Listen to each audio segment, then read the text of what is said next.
अस्सलाम वालेकुम जी। Good morning, good afternoon. की हाल चाल है सब दा? हरीयत नालो ठीक ठाक हो, खुश रहो, बात रहो, दुआवां च याद रखा करो। तो थैंक यू सो मच जेडे मैनू सपोर्ट करते हो, तो जेडे नवे हो सबसक्राइब कर दो, शेयर कर दो, तो बैल आइकन प्रैस कर दो, तो इंशाअल्लाह तुहानू तंग करते रहांगे।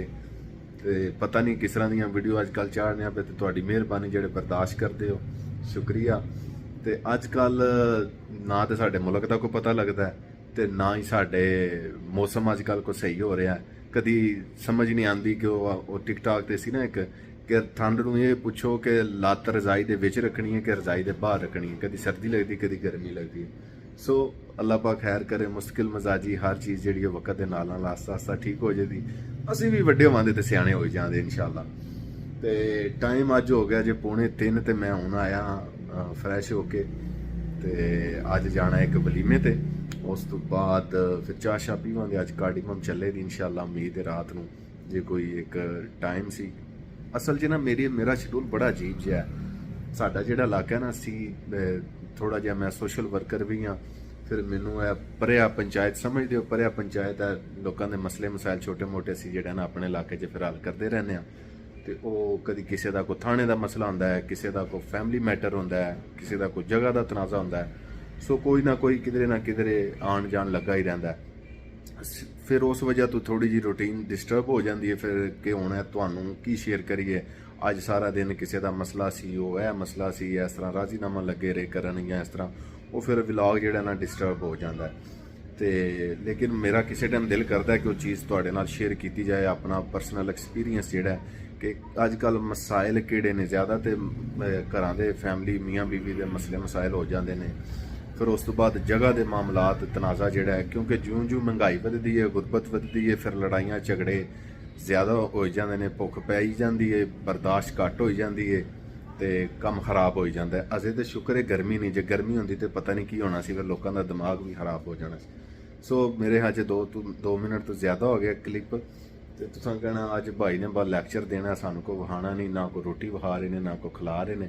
सो हुण बाकी दियां गल्लां बाद चों होंदियां, नालों नाल होंदियां इंशाअल्लाह।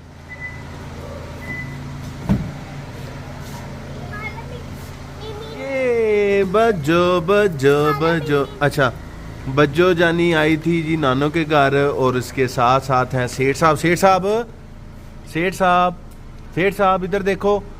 मेरी ओए ओ मेरी फिर से सेठ सेठ सेठ साहब जनाब वेले तो बह नहीं ना सकते माशाल्लाह। इधर देखो बज्जो, इधर देखो, आप कैसे हो? ठीक हो? ठीक हो? तो क्या लेके आई हो आप? हाँ, बाजार से कुछ भी नहीं लेके आए? फुटबॉल लेके आया तो मैं नहीं गई। आप हुसैन फुटबॉल लेके आया? सेठ साहब के लिए जी, सेठ साहब की नानों ने बोला है इसके लिए पिज़्ज़ा ले जाना, तो पिज़्ज़ा मैंने ऑर्डर कर दिया जी, क्रीमी पेरी पेरी। तो अब ये ऑर्डर आ रहा है हमारा, रेडी हो गया, तो फिर सेठ साहब को छोड़ के आते हैं घर। ये सरोस मोड़ पे ग्लोरियस मॉल में डोमिनोज जी। अस्सलाम वालेकुम भाई, कितना बिल जे? वलीमा सेरेमनी पे आ गया हूँ मैं अभी। टाइम हो गया रात के 7:30 हो गए हैं, और ना मैं जल्दी आया हूँ और ना मैं लेट आया हूँ, मिडल में ही आ गया हूँ। मोस्टली ऐसे होता है कि मैनू बड़ी सोड़ पैंदी है टाइम की, कि टाइम नाल जाइए, टाइम नाल जाइए। तो तुहानू पता रात का फंक्शन जिहड़ा है वो ज़रा लेट ही होंदा है। खैर तो मीर उमर नू घर छड्डिया जी, भैया मार की गुजरात। व्लॉग बना लईए ना बड़ जी। अज दे खाने च असां अजे तक कोई चीज़ शेयर नहीं की है, तो दस दईए पहला सैलड आए है। तो ये छोटा भाई अब्दुल्ला।